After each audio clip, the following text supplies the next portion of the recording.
Ja, da bin ich. Der erste Mr. Marcel Vlog ist da. Mein neuer Channel hier bei YouTube, in den ich euch mitnehmen möchte auf meine kleine Gartenreise, aber auch auf Reisen außerhalb von Europa, innerhalb von Europa. Wen es interessiert, kann mich ab sofort abonnieren. Wir machen nachher hier einen gemeinsamen Gartenrundgang für den es interessiert. Mein Mikro, hoffentlich funktioniert. Und ja, herzlich willkommen nochmal auf meinem kleinen Rittergut, wie manche es zu bezeichnen pflegen. Ich bin gerade heute dabei, das erste Mal Rasen zu mähen. Ihr habt schon kurz gesehen. Ja, dann erstmal soweit und wir sehen uns gleich.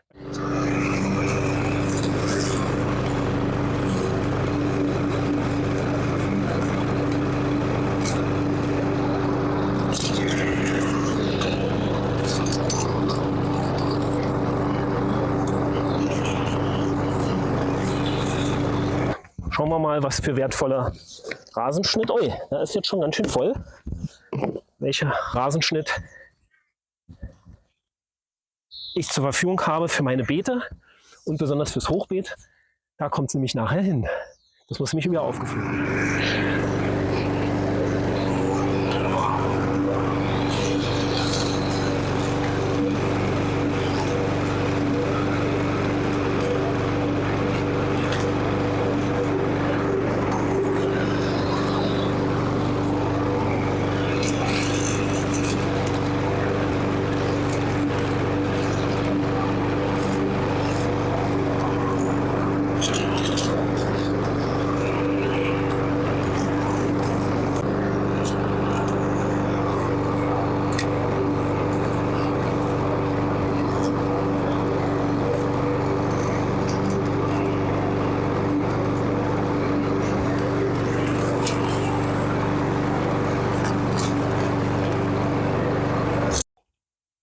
Ja, ich bin auch so richtig froh, dass ich diesen kleinen Schnuckel hier habe von Achim.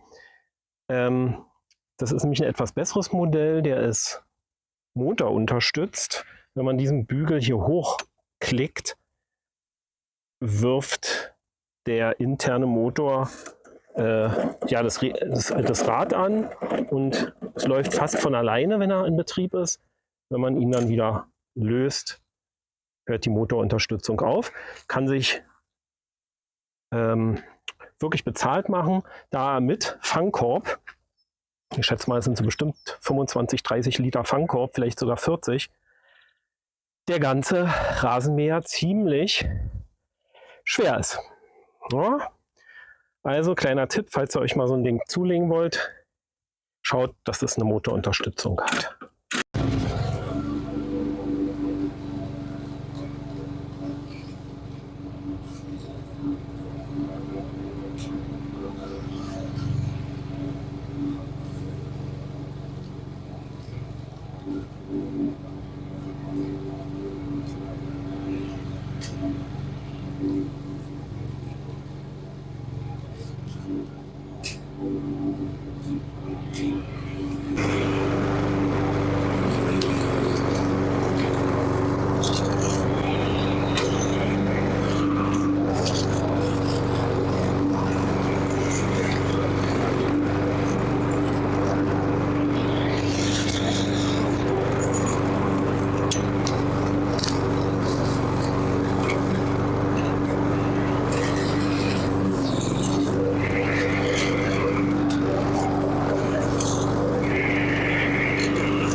Ich sag mal so, mit dem Ergebnis bin ich sehr zufrieden. Schaut mal vorher, nachher. Unmittelbar, ach, jetzt ist mein Schatten hier. Hier ist noch ungemäht, da ist gemäht. Ja, so kann es vorangehen. Übrigens, wenn ihr euch wundert, was es hier ist keine Fahne. Wonach sieht es denn aus? Ja, es ist eine Tischdecke für meinen runden Tisch. Die musste heute mal in die Frühlingswaschmaschine. Und ebenso mal ein Aufleger, der passt da nicht rein, aber der ist jetzt schon trocken. Ich habe den heute Morgen gewaschen. Ja, in der Sonne schön getrocknet. Ja, Arbeit ist genügend da, auch wenn alle denken, Haus am See, alles toll. Aber so ein Haus muss auch in Schuss gehalten werden, das Grundstück sowieso. Und jedes Mal im Frühjahr stehen besonders viele Arbeiten an. Eine davon ist halt dieses erste Mal Rasenmähen. Und nachher zeige ich euch noch ein paar andere Sachen. So, jetzt ist aber auch genug vom Rasenmähen. Langsam wird es langweilig. Ab zu den anderen Projekten. Ganz wichtige Aufgabe im Frühjahr: verblühte Gräser und sonstige alte Pflanzen abschneiden, zurückschneiden. Das hier, das ist ein ganz tolles Gras, wächst ca. 2 Meter hoch und das muss ich jetzt erstmal so weit zurückschneiden, dass die jungen Triebe unten, die grünen, wieder Luft und Sonne bekommen.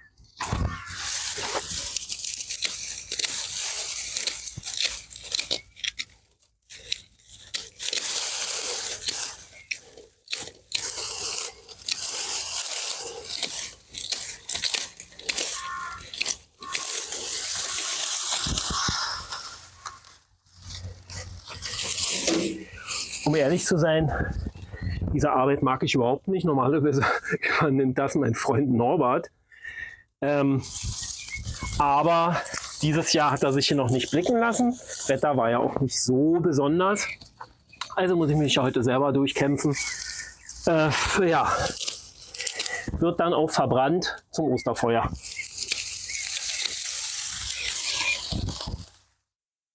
Na bitte. Sieht doch schon mal ganz gut aus. Vor allen Dingen, was man so dazwischendurch alles findet. Ja. Hyazinthen. Noch einen unentdeckten Phlox. Diese hohen Blumen, die das ganze Jahr über blühen. Phlox oder Phlox. Taglilien. Und kleine Narzissen. So, jetzt aber ab damit zum Scheiterhaufen. So, vorm Kaffee, der läuft gerade. T-Shirt ist übrigens auch gewechselt, weil man kommt ganz schön ins Schwitzen. Vorher gehe ich mit euch nochmal in mein kleines Gewächshaus und zeige euch die Voranzuchten für dieses Jahr. Die Jungpflanzen, gut sehen sie aus, oder schaut das gleich selber an. So.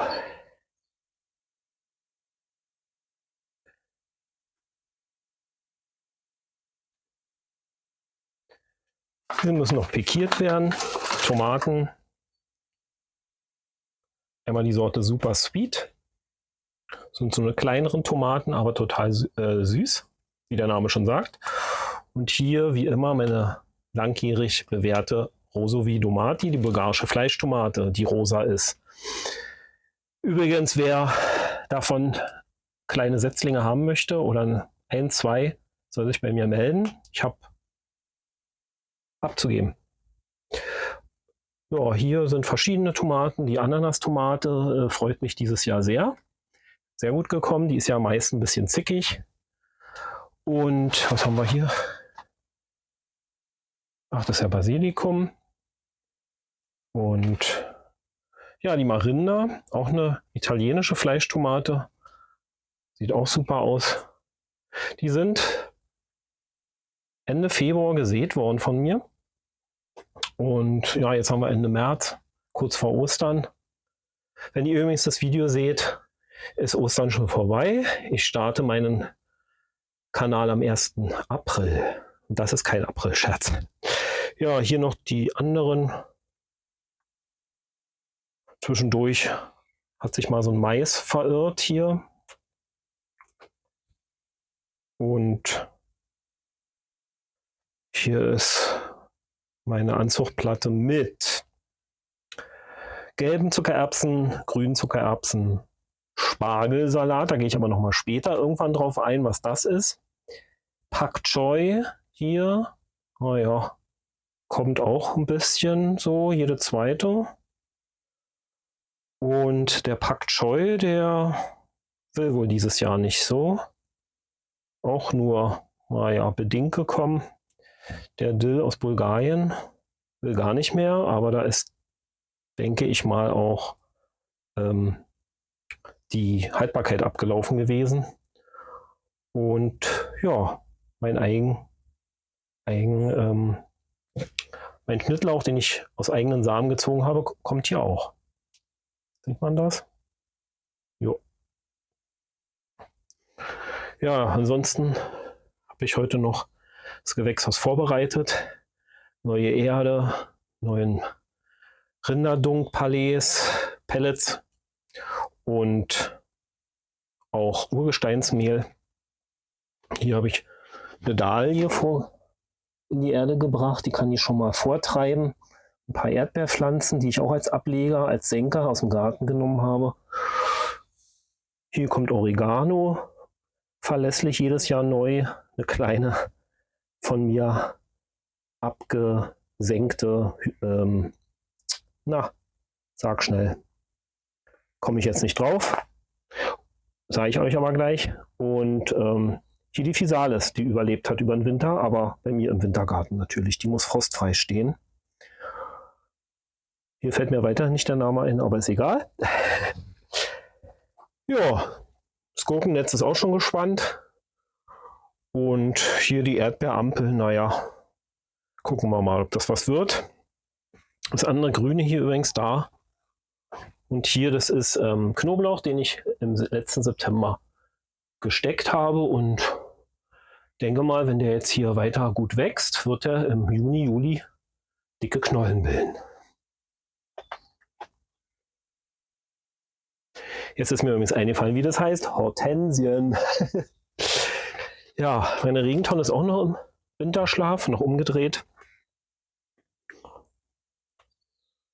Kräuterbeet, das Einzige, was da kommt, verlässlich, wie jedes Jahr, der Schnittlauch.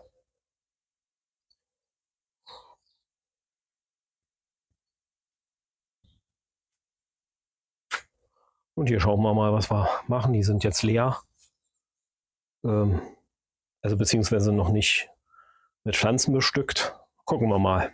Die stehen vom letzten Jahr. Hier die Hortensien. Die sind ja schon langjährig, 20 Jahre alt. Die habe ich mal ganz toll zurückgeschnitten. Und die da hinten, ich glaube, die habe ich ein bisschen zu sehr zurückgeschnitten. Puh, na, die kommt zwar, aber von ganz unten. Naja, gucken wir mal. Was ist denn das hier? Ist das eine Schnecke? Ja. Sorry, Babyschnecke. Du bringst hier Unglück. Mein Oregano, viel mehr als man jedes Jahr verbrauchen kann. Oh, der duftet schon schön. Ja, die ganzen Sommermöbel noch im Winterschlaf, aber ich denke mal, die werden jetzt zu Ostern auch rausgeholt. Die Feuertrommel.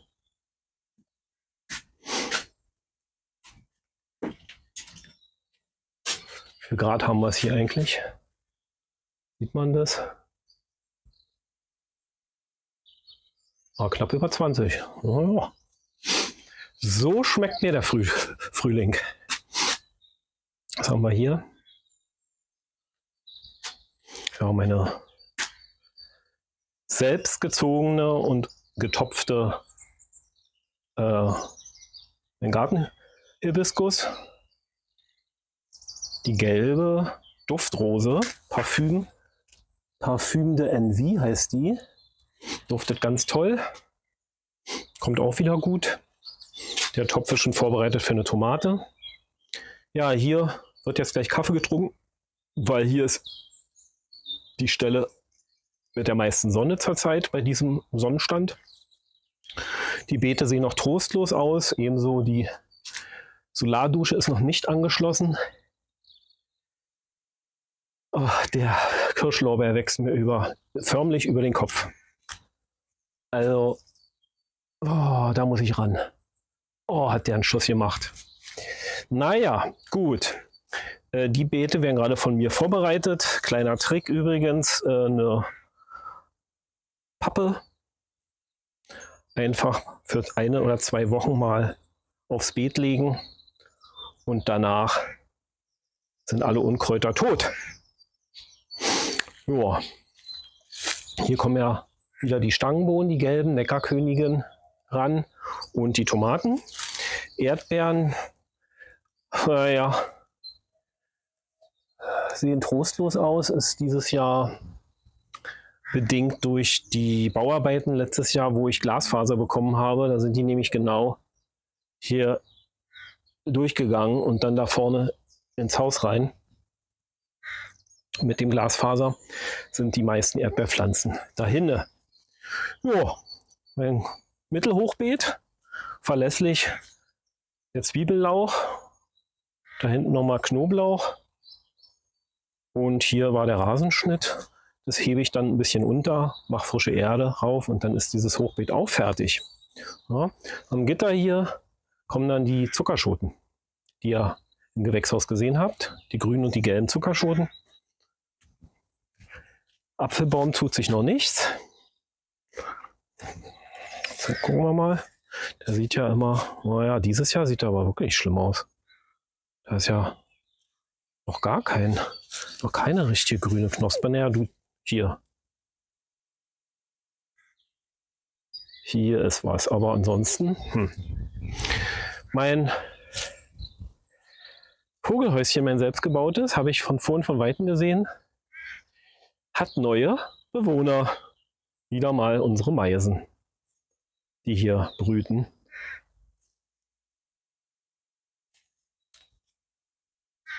Ja, der Freiland-Gartenhibiskus, der wird dann auch die Tage mal zurückgeschnitten. Den habe ich mit Norman 1999 oder 2000 als kleine Mini-Ableger. Da waren die, mal gucken, ob wir hier einen haben. Einen kleinen. Ja, hier so. Habe ich die vom Neckar ausgegraben, am Neckar in Heidelberg und hierher gebracht. Und ja, 24 Jahre später fühlen die sich richtig wohl hier im Garten. Ach, hier kommt ja was Schönes. Das freut mich aber. Schaut mal. Das ist die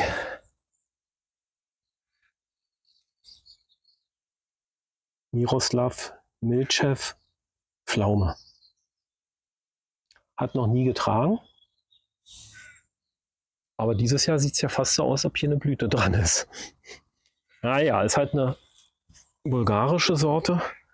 Vielleicht kommt die mit unserem Klima nicht ganz so gut hin. Ja, der Lavendel sieht so lala aus.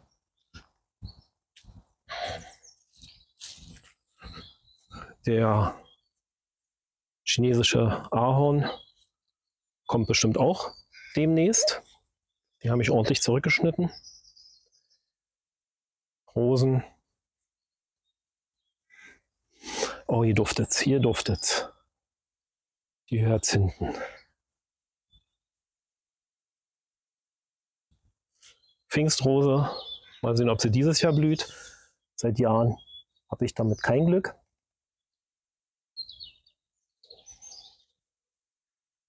Und hier unsere Tränke wollte ich schon fast sagen. Nee, Vogelfutterstation. Ja, der Blauregen, den erziehe ich ja zum Baum. Sieht schon baumähnlich aus, oder? Was meint ihr? Kann sich doch sehen lassen. Hier weiß ich gar nicht, was hier kommt, ehrlich gesagt.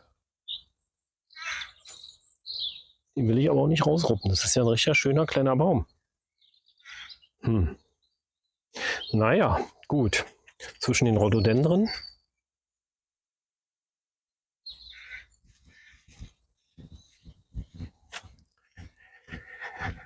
Ja, gehen wir mal zum Wasser.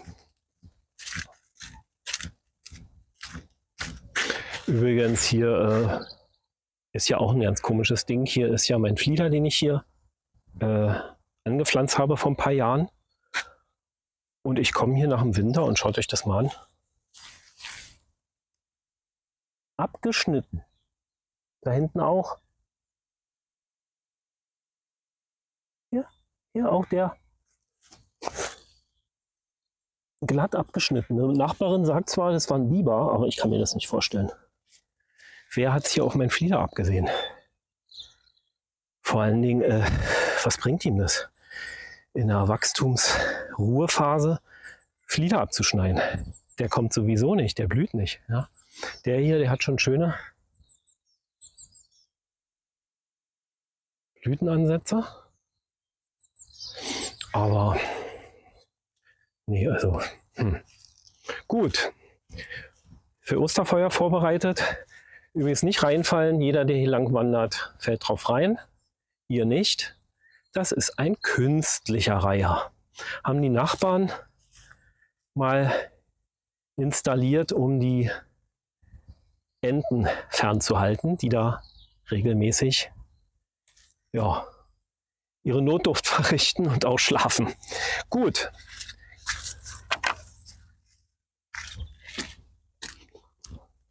Naja, ist halt gerade mal Frühjahr. Schilf ist auch noch braun. Badeleiter habe ich ja noch nicht dran. Ich habe ja vorhin gesehen bei dem Sommermöbeljahr, das ich untergestellt hatte unter der Westterrasse. Die kommt dann da, wird dann da reingeklickt. Dann hat man eine schöne Badeleiter. Ja, wird dann hier auch demnächst bestuhlt. Hier kommt der Sonnenschirm hin. Ran.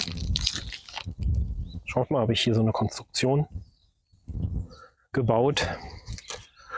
Und dann kann, sag ich mal, der Sommer kommen. Oder sagen wir mal erstmal das schöne Frühjahr.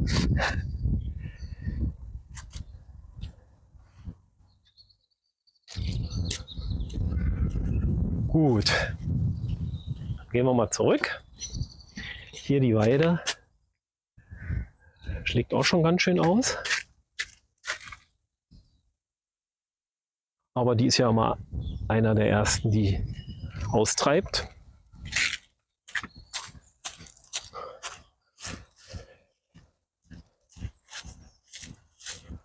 Mein Komposthaufen, einmal der Schnellkomposter, Thermokomposter, aber dieses Jahr, naja, nicht viel zu holen. Den habe ich letztes Jahr richtig leer gemacht. Keine Erde drin oder wenig. Und der große Komposthaufen, da kann ich bestimmt was rausholen. Ja, dann gehen. Das war es erstmal. Ich trinke erstmal Kaffee. Und dann zeige ich euch vielleicht nachher noch mal ein bisschen was. Vielleicht zum Pool, aber der ist ja eh noch im Winterschlaf. Und vielleicht noch zum Tiny House, aber dann machen wir mal vielleicht an einem anderen Tag. Gut, ihr Lieben.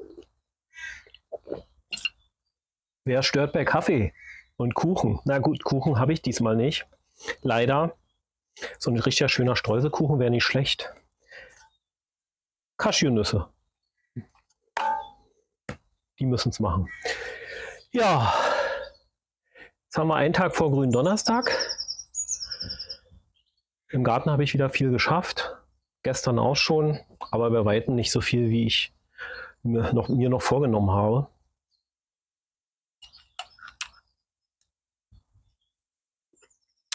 Bin ja auch alleine hier. Hilft ja sonst keiner weiter. Übrigens, wenn ihr noch mehr von mir, meinem Leben, meinen Reisen und andere Sachen erfahren wollt, abonniert doch den Kanal. Ich würde mich freuen. In dem Sinne, für heute sage ich erstmal Tschüss und kommt gut in den Frühling.